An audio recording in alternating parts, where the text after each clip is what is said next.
Hello guys, আমি আজকে পেঁপে দিয়ে মুগ ডাল দেখাচ্ছি। তো প্রথমে এখানে মুগ ডালটাকে আমি ভেজে জল ঢেলে দিলাম। 2 চামচ কড়াতে তেল নিলাম। তেলটা গরম হওয়ার পর শুকনো লঙ্কা দিয়ে দিলাম তেলে, আর কিছু পরিমাণ জিরে। ওটা গরম হবার পর পেঁপে কেটে রেখেছিলাম, পেঁপে কাঁটাগুলো দিয়ে দিলাম তেলের মধ্যে, দিয়ে ভালো করে নাড়াচাড়া করে নিলাম। নাড়াচাড়া করার পর তার মধ্যে একটু হলুদ গুঁড়ো দিয়ে দিলাম, এখানে আমি দেখাতে ভুলে গেছি।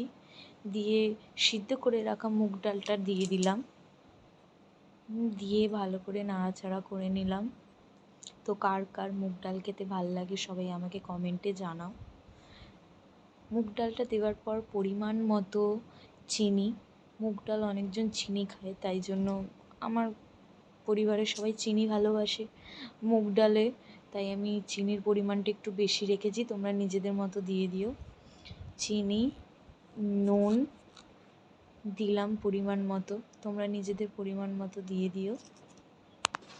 বাস, এই সিম্পল পেঁপে দিয়ে মুগ ডালের রেসিপি তৈরি। তোমরা সবাই করো, করে খাও আর আমাকেও জানাও।